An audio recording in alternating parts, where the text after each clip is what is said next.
오늘 제44회 유동인 정기총회 강연 연사로는 존경하는 이범 한국정신문화재단 이사장님을 모시게 되었습니다. 이범 이사장님은 경북 안동 출신으로 재래기실 편제파 후손입니다. 서울대학교에서 전자공학을 전공하시고 동대학원, 미 조지 워싱턴 대학원 석사, 명의대에서 행정학 박사학위를 받으셨습니다. 일찍이 행정고시 수석학회 후 산업자원부 차관, 서울산업대학교 총장, 산업부 장관, 한국무역협회장, LG상사 대표이사 부회장, 구형그룹 직대회장, 한국무역협회 회장 등으로 한국경제발전을 선도하셨고 2018년 평창 동계올림픽대회 조직위원회 위원장직을 수행하여 성공적으로 올림픽을 개최하였습니다.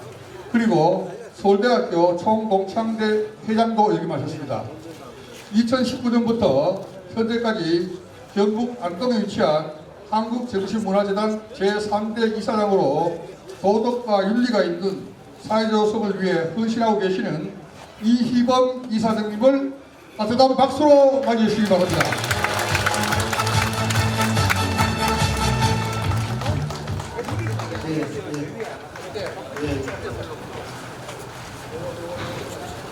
여러 어르신들 앞에서 제가 무슨 특강이라고 되어 있는데 특강을 하는 것도 아니고 그 정도 학문도 없고 그런 사람들이 사회하는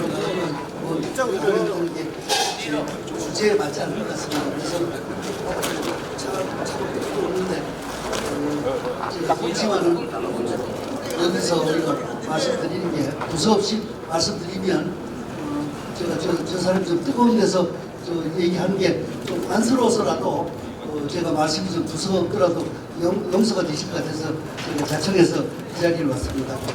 오늘 좋은 날에 자리에 함께 하신 유정회 회원 여러분들께 감사드리고요.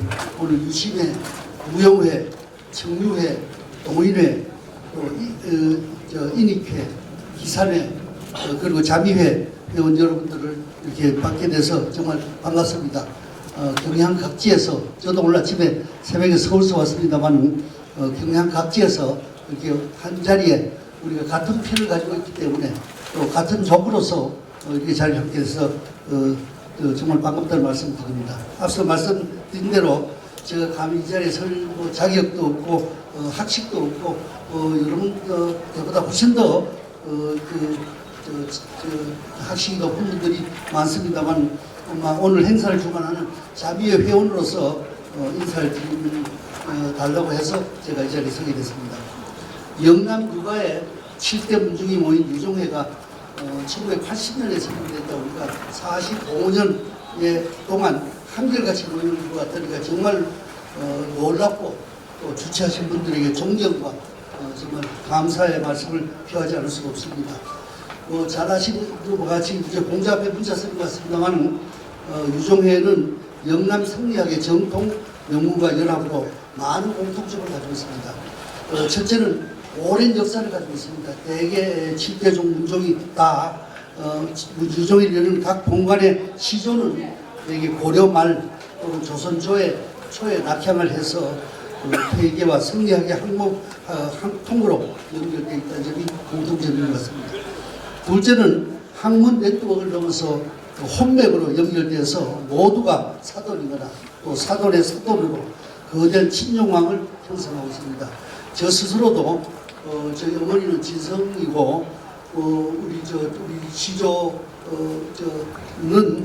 정부인 장씨라는 걸 뭐 다 아실 겁니다. 저희 승모는 내 앞서 고모는 여강이시고 또 무실로 우리 승모들이 시집을 갖고 저 스스로가 퇴계학 진흥회 지금 회장을 하고 있습니다. 모두 아마 퇴계학맥으로 이제 와 있습니다만은 제가 퇴계학 진흥회 지금도 회장을 하고 있습니다만은 퇴계학에 지금도 한 달에 한 번씩 모여가지고 퇴계 사상을 공부하고 연구를 하고 있습니다. 지금은 이제 고인이 되셨습니다만은 6대 종선 금필롱이 계실 때 은학 양선회를 만들어가지고 저보고 연합양선의 대표를 좀 맡아달라. 학공의 김종길 종선하고 저하고 공동으로 대표를 맡았습니다. 그때 급필롱께서 은합양선 실천 본부를 만들면서 그리고 재단을 등록하려니까 기초자산이 있어야 된다 그래서 기초자산을 우리도 몰래 급필롱이 은행 담보를 집을 담보로 이어가지고 1,000만 원을 빌려가지고 은하양선 본부를 만들었다고 그럽니다. 그래서 저보고 회장을 맡아달라고 해서 제가 여러 가지 자격이 안 됩니다 그랬더니 그 얘기를 듣고 1,000만 원을 들여가지고 집을 담보로 해가지고 1,000만 원을 빌렸는데 재단을 만들었는데 아마도 주겠느냐 라는 얘기를 듣고 저는 무릎을 꿇은 적이 있습니다. 또 셋째는 우리 모두가 학문을 바탕으로 할 뿐만 아니라 정치적으로도 영남 사람으로서 16세기 후반부에는 동인으로 또 임진왜란 이후에는 남인으로 영남 온건 학자 그룹에 속해 있었습니다. 우리는 수많은 사화, 우리 조상들은 수많은 사화 속에서 피해자였습니다. 기묘사화, 울사사화, 또 경신 환국과 기사 환국을 거치면서 중앙 정치에서 탄압받을 때는 물론 복귀할 때도 우리 가문뿐만 아니라 사돈과 함께 우리가 귀향을 하고 또 벼슬을 함께 나누었습니다. 우리 가문에서 공통점은 벼슬을 탐하지 않고 학문과 후학 양성에 온 재산과 열정을 바쳤다는 점입니다. 아마 우리 학공 종선들도 임진왜란 때, 서해도 마찬가지입니다만 많은 우리 중에서 임진왜란 때 후학을 양성하면서 또 퇴계는 수십 차례 사직 상소를 올렸으며 69세에 임금과 조정의 신료들이 강국한 만류를 뿌리치고 선조에게 성악 킥도를 올린 후에 낙향해서 오늘날 퇴계 귀향길이 만들어졌습니다. 제가 경북문화재단 대표를 할 때 지금 도산서울 선비술위원회 김병일 이사장하고 공동으로 퇴계 귀향길 한번 만들어보자 라고 해서 올해가 5년째 퇴계 귀향길을 하고 있습니다. 퇴계가 69세 마지막 상소를 올리고 여러 차례 이제 사직 상소를 올렸다고 되어 있습니다만 마지막 사직을 하면서 그때 선조와 백관대작들이 경회루에서 환성료를 베풀어주고 퇴계 선생은 낙향을 했습니다. 낙향을 한 첫날 밤이 무슨 절입니까? 무역협회 안에 있는 공사에 바로 묵으셨습니다. 사실 퇴계 선생은 불교 신자가 아닙니다만 공사에서 따뜻한 대접을 받고 그로부터 13박 14일 동안 도산서원을 찾아와서 후학을 가르쳤습니다. 그 길을 재현해서 현재 퇴계 귀향길이 현재 재현되고 있습니다만 올해 퇴계 귀향길 행사에는 약 200여 명이 참석을 했습니다. 뿐만 아니라 작년에 제가 참석을 했습니다만 많은 학생들이 중학생, 고등학생들이 참석을 하고 그 학부모들이 엄마, 아빠들이 참석을 해가지고 13박 14일 동안에 전 코스를 다니는 걸 봤습니다. 그래서 이런 그 퇴계의 정신이 아직도 지금 전 세계에 우리를 퍼져 있다라고 합니다. 그래서 올해는 퇴계학 진흥회가 국제 퇴계학 진흥회하고 합동으로 청전 퇴계를 양성하자고 해서 고등학생들을 가지고 재작년부터 고등학생들의 퇴계학 토론회를 합니다만 이 고등학생들이 굉장히 말도 잘하고 퇴계학에 대해서 아주 학문적으로도 굉장히 연구를 많이 한 걸 저희가 보면서 우리 앞날이 상당히 밝다라는 걸 느끼게 됐습니다. 잘 아신 것이 서예와 학공, 또 학공과 서예, 회제, 여한, 유성과 기봉 등 우리 선조들은 학문을 통해서 조선을 문명국가의 안성에 올렸을 뿐만 아니라 나라가 어려울 때는 의병을 일으키고 스스로 몸을 던져서 나라를 구하는 데 앞장섰습니다. 저도 노무현 정부에서 산업자원부장관을 요청을 받았습니다. 장관 대통령이 처음 취임하면서 저보고 이제 산업자원부장관을 하라고 해서 저는 고사를 했습니다. 장관 자격이 되지 못한다 라고 하고 대학 총장을 갔습니다. 서울산업대 총장을 맡았을 때 많은 사람들은 좀 아쉽다고 얘기를 하기도 하지만 너 재능이가 맞다. 영남 사람 같다. 벼슬을 줘도 벼슬 안 하는 거 보니까 그 피 그대로 속에 영남 사람의 표를 가지고 있다라는 덕담을 들었습니다. 그로부터 2년 후에 여러분 잘 아시다시피 북한 사태가 났습니다. 북한에서 원전 폐기물 부지를 반대하는 환경단체들이 해서 나라를 부수가 뜯어갖고 경찰 100차가 불타는 사태가 벌어졌습니다. 그때 저는 대학 총장을 맡은 지가 1년도 안 됐습니다. 그런데 청와대에서 발표를 했습니다. 후임 상무부장하는 이범이다 라고 발표를 했습니다. 저는 안 간다고 수없이 고사를 했는데도 대통령 비서실에 있는 직원으로부터 휴대전화를 받고 제가 장관이 됐다는 걸 확인을 하고 어쩔 수 없이 제가 취임을 하고 2년 3개월 동안 소위 환경단체와 무수히 싸우면서 지금 경주에 원전 폐기물 부지를 만든 것이 제 손으로 만들면서 제가 2005년 11월 2일입니다. 원전 폐기물 부지를 발표를 했습니다. 그때는 서로 안 하라는 원전 폐기물 부지를 이번에는 서로 하겠다고 그래가지고 5개 시군이 서로 이제 시장 군수가 경주시장 같은 거는 103세인가 이분은 머리를 깎고 반발을 하면서 유치를 했습니다. 또 전북 군산에서는 이범 장은 화형식을 했습니다. 왜 화형식을 하느냐? 한 사람들이 저한테 와서 무릎을 꿇으면서 표를 한 표를 좀 더 얻으려고 화형식을 했습니다. 그래서 몇 번이나 태워라. 수없이 태워라. 만약 그게 유치에 도움이 된다면 해라. 라고 해서 경주에 방패장이 설립이 됐습니다. 11월 2일 날 방패장 설치를 발표하고 난 다음에 11월 3일이 됐습니다. 아침에 사무실 출근하니까 굉장히 허탈했습니다. 내가 지난 2년 동안에 이 사업 하나 때문에 우리가 원전을 1976년부터 원전을 썼습니다. 30몇 년을 원전을 쓰면서 그리고 원전 폐기물 부지 하나 짓지 못한 나라를 살고 있었습니다. 그래서 30년 만에 원전 폐기물 부지를 하나 만들면서 저는 호방한 생각이 들어서 그러면 지금부터 뭘 할 거냐 하고 생각하다가 드디어 생각했습니다. 제가 할 일이 있다. 저도 사직을 하겠다. 그래서 사직서를 들고 대통령 비서실에 찾아갔습니다. 그때 당시 비서실장이 왜 이래 당신 말이야 대통령이 제일 좋아하는데 왜 이래. 그래서 저는 소임을 다했습니다. 라고 사표를 던지고 장관직을 물러난 적이 있습니다. 이게 저는 경상도 사람이고 우리 유림이고 또 유종회의 피를 가진 사람이라고 저는 생각을 합니다.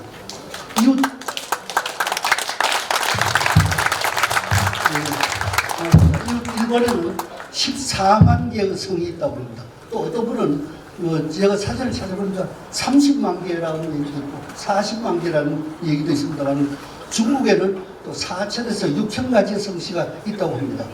우리나라는 290여 개의 성씨가 있습니다만 일본과 중국과 달리는 성씨보다는 본관이 앞서는 것은 혈통과 가문을 중시하기 때문입니다. 일본은 19세기까지 사무라이 귀족만 성씨를 사용을 했습니다. 또 메이지 유신 이후에 전 주민에게 성씨를 부여했다고 합니다. 그러나 일본은 지진이 많은 나라의 특성상 지형과 지역 또 직업에 파생되어서 성씨를 부여했다고 합니다. 반면에 우리나라는 혈통을 나타내는 칭호로서 인구 1000명 이상인 본관을 나타내는 본관 수는 858개 있다고 합니다. 그 정도로 성씨보다는 우리가 본관이 훨씬 더 앞서는 이런 걸 가지고 있습니다. 그것은 그만큼 혈통을 중시하는 이런 일본같이 지역을 중시하는 게 아니라 우리가 혈통을 중시하는 이런 것이라고 생각합니다. 오늘도 오늘 병암 서울에 오면서 우리 병암 박물관을 봤습니다만 과거 급제한 이런 교지와 등등을 봤습니다. 오늘 좋은 자리를 내주신 우리 도태기 위원장님과 도정 대표장님께 다시 한번 감사를 드리고 아까 이 서원 안에서 백록동뷰라는 걸 봤습니다. 백록동뷰에 수신 제가와 또 학문회를 해야 하는 덕목을 보면서 정말 숙연한 생각이 들었습니다. 저는 1992년에 행정고시를 거쳐서 지금 산업통상부 당시 상공부의 사무관으로 처음 공무원을 시작했습니다. 저는 사실 공과대학을 졸업했습니다. 당시에 그때 잘 나가던 공과대학 전자공학을 전공했습니다. 이 삼성전자를 갈까 행정고시를 할까 그러다가 아마 경상도 피가 돼서 그런지 삼성전자보다는 돈보다는 공무를 하자라고 해서 공무원 상무부에 들어갔던 것 같습니다. 그 이후에 저는 국장 때까지 늘 후회를 했습니다. 그때 삼성전자에 갔으면 지금 여러분들 잘 아시는 이 경찰의 윤종용 회장 저보다 3년 선배입니다만 좀 잘하는 진대재 저보다 3년 후배입니다.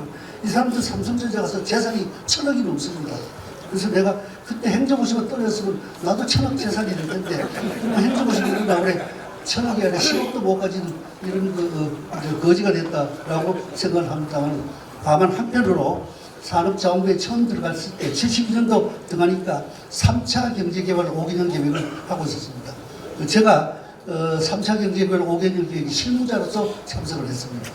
제가 1990년대 후반 IMF 나기 직전에는 YS 대통령 때는 신경제 5개년 계획에서 IT 분과위원장을 하면서 우리나라 IT 산업을 오늘날 기반에 올리는데 일조를 했습니다. 우리는 조상들 덕분에 세계에서 가장 가난했던 나라에서 지금 10위권의 경제 대국이 됐습니다.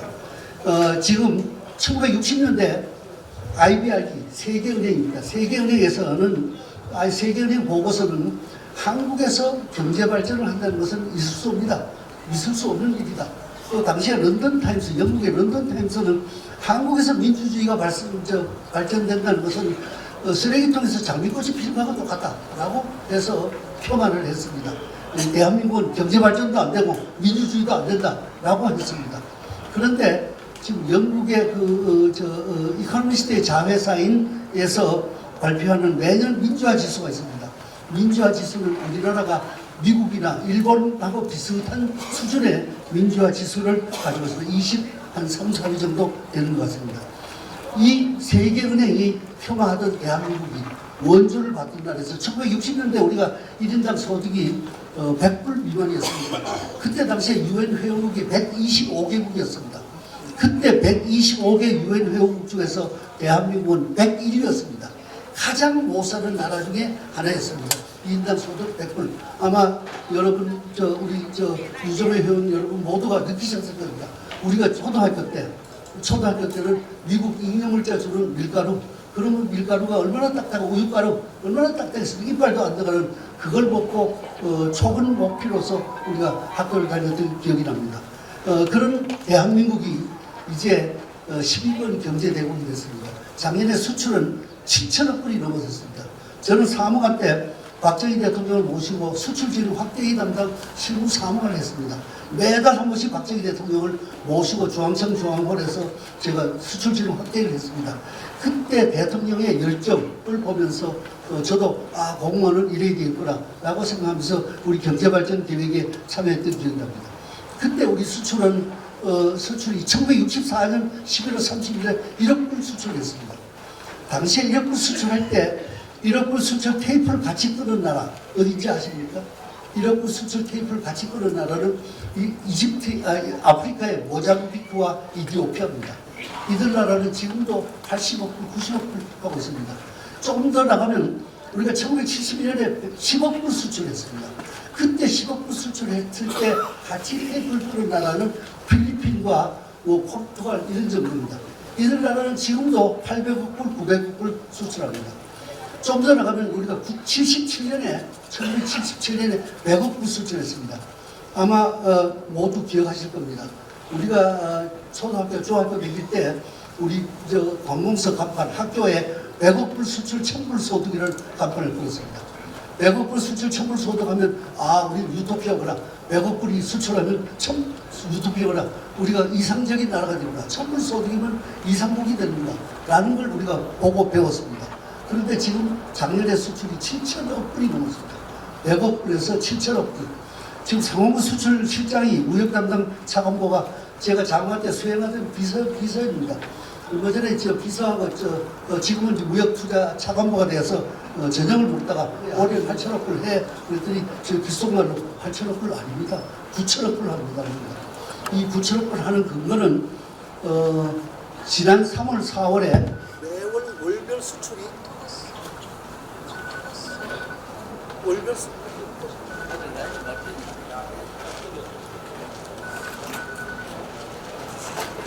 월간 수출이 850억 불이 넘었거든요. 얼마 전에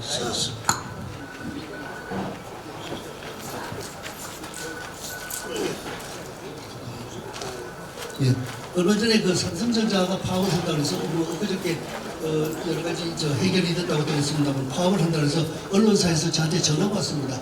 그 파업에 대해서 어떻게 생각하십니까? 그래서 지금 우리 기름값이 오르면서 중동의 전쟁이 나면서 기름값이 오르면서 1년에 기름 들어오는 게 한 10억 배럴 정도 들어옵니다. 10억 배럴. 그런데 기름이 지금 100불이 넘습니다. 10억 배럴에 100불이면 배럴당 100불이면 1000억불입니다. 거기에 가스가 한 500억 불 정도 들어옵니다. 석탄도 지금 유연탄도 그만큼 들어옵니다. 1년에 에너지가 한 2천억 불 정도 들어옵니다. 올해 한 2천억 불 될 겁니다. 그런데 기름 한 방울 나오지 않는 나라 우리가 배웠습니다. 2천억 불을 센 돈으로 이 에너지를 기름을 사와야 됩니다. 그런데 삼성전자 혼자서 올해 3천억 불 넘게 수출한다고 합니다. 이런 회사를 반도체 팔아가지고 우리 기름 사오고 석탄 사고 연탄 사고 하는 이런 나라가 그래 반도체 다 죽여가지고 어떡하느냐라고 한마디 했습니다. 그랬더니 뭐 신문에 뭐 무슨 사진하고 크게 났다고 제가 들었습니다만 우리 모두가 이제는 어려운 나라에서 이제는 좀 잘 살게 됐습니다. 그러니까 옛날을 잊어버리고 있습니다. 제가 들은 그 여러 가지 경험 속담 중에서 가장 인상적인 얘기를 지금 저도 쓰고 있는 얘기는 개구리야 잊지 마라. 지난 봄 너도 올챙이였다는 것을 아주 간단하지만은 우리가 사실 개구리가 되면 올챙이절을 잊어버립니다. 그러나 우리가 개구리가 되든 뭐가 되든 자라가 되든 옛날을 잊지 않아야 된다는 것을 우리는 격언으로 삼아야 됩니다. 그런데 대한민국은 잘 산 나라가 됐습니다. 그런데 대한민국이 행복한 나라가 됐습니까? 아닙니다. 행복한 나라가 되지 않습니다. 자살률은 세계 1위입니다. 고소고발은 세계에서 고소고발이 1년에 한 40만 건 정도 일어난다고 합니다. 1년에 일본은 고소고발이 10,000건 정도 된다고 합니다.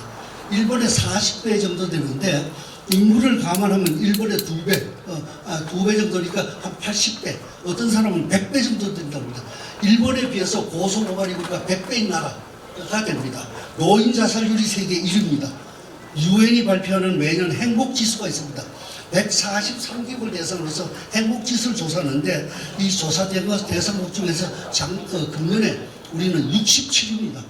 세계 소득이 10위권의 경제대국인 나라, 그리고 수출이 세계 4위, 5위를 바라보는 나라에서 행복지수는 세계 67위입니다. 이 부탄이라는 나라에서는 부탄, 동남아에 있는 조그만 나라입니다. 산이 높은 이런 나라입니다. 이 부탄이라는 나라는 얼마 전까지만 해도 행복지수가 세계 1위였습니다. 지금은 물론 핀란드나 스칸디나비 국가에 비겠습니다만 여기에는 왕국입니다. 왕국. 국왕이 댕기면서 국왕을 어떻게 찾으면 되느냐? 길거리에 쓰레기 준 사람, 그 사람이 국왕이라는 겁니다. 버스 타고 다니는 사람, 그게 국왕이라는 겁니다. 그래서 결국은 우리가 행복지수가 떨어지는 이유가 뭡니까? 결국은 노블리스 오블리지를 지키지 못하고 있고 도덕교육이 사라졌습니다.